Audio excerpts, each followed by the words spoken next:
Hello, how's it going? First things first, I want to apologize for my nails in this video and the last video.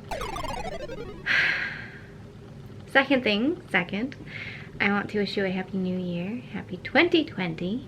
Do you guys all have as good a feeling about this year as I do?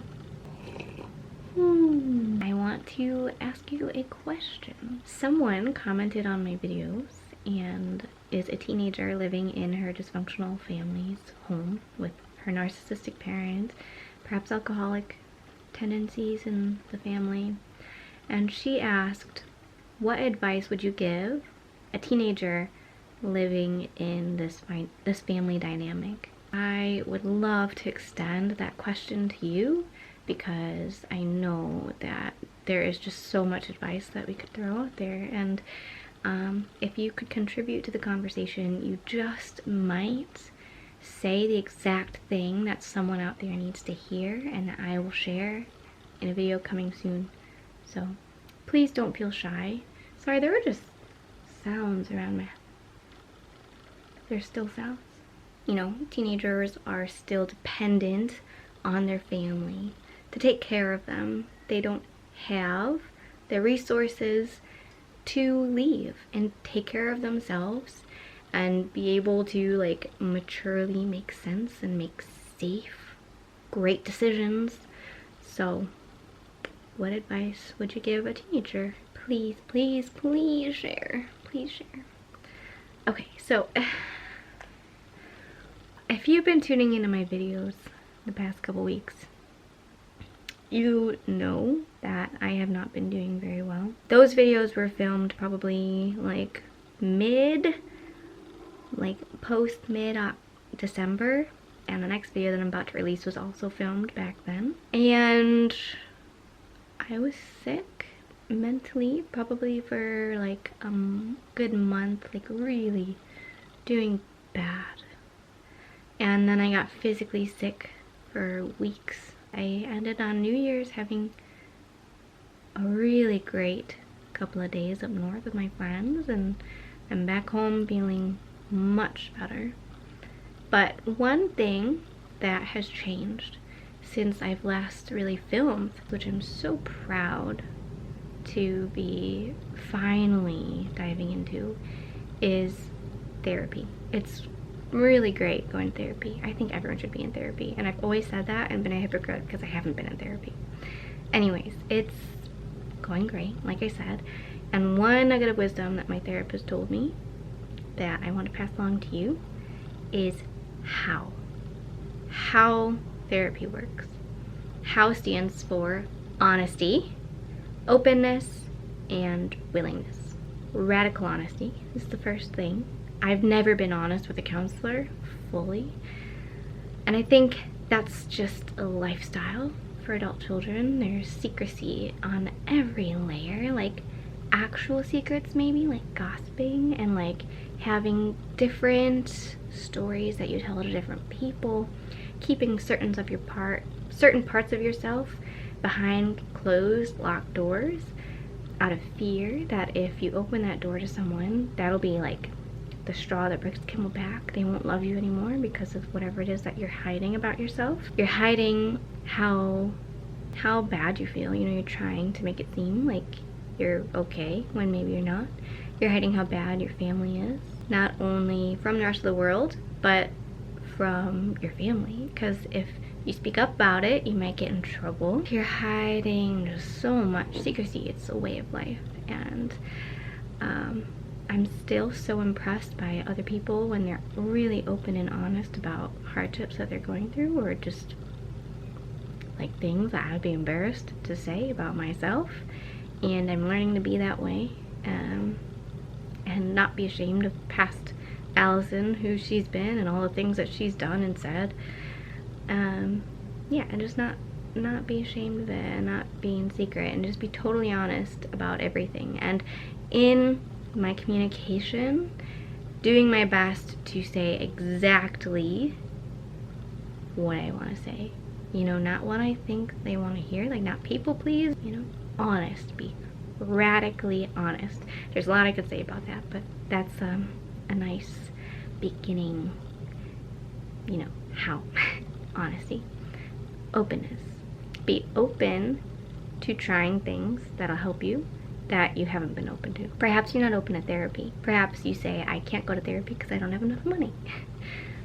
Perhaps you don't feel open to going to meetings. Perhaps you don't feel open about taking an antidepressant for some time, or breaking up with someone who's toxic, or trying to work through a toxic relationship because maybe there's some responsibility you can take in a relationship that'll make it less toxic and make it better. You know, it's different for everybody. I'm not like saying this is what you need to be, or this is what you're not being open about. I'm not even saying that it's what I'm not being open about. I'm just saying be open if someone tells you, or like an idea strikes you that you're like, ooh, that sounds great, but I don't know about it.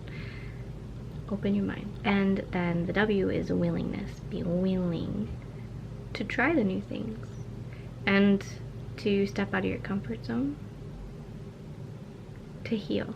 Because someone can tell you all day long that if you do this, you'll feel better. You have to be willing to actually take action. Actually act. It's your responsibility. How? And another, what is that, an acronym that I really like is FOG. Fear, obligation, and guilt. So what I've been saying to myself is how to move out of the fog. And I just like that I've had the problem for so long. Like, I've had the fog part, but now it seems like I have the answer, like the solution on how to get through it. Another thing that I want to say quickly about my being in therapy is I was talking to her about my sisters.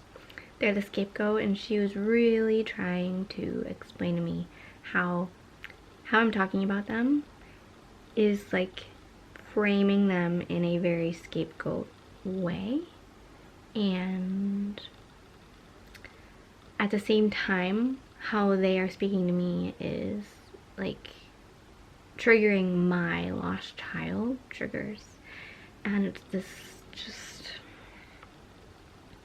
nasty dynamic.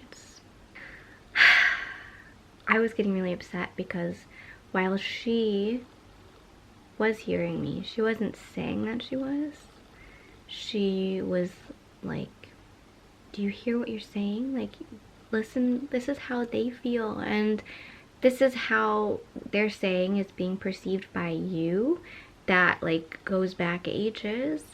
And I'm like, I hear you and I understand. I think that you have a really good point, and I really need to embrace what you're saying to heal. Like, I think I do. She also, like, I expressed myself and said, while I hear you, I don't feel like you are validating me as much as I need.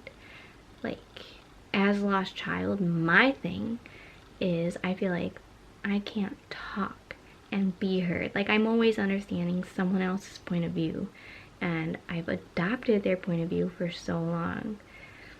And I understand that nowadays I am very busy putting up boundaries and standing up for myself, and that seems like I maybe don't understand the scapegoat, but I do. But like, in order for me to, I have all these buts. My therapist was pointing that out. She's like,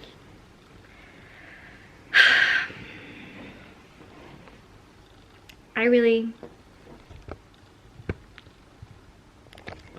need to feel like heard.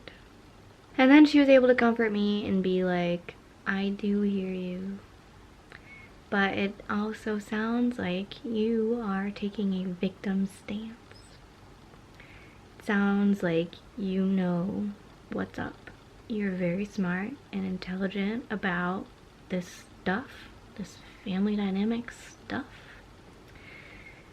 but you are over here saying they don't hear you. Like, you know, them, they're doing this, they're doing that. They are sabotaging your efforts. They are not putting in their own work.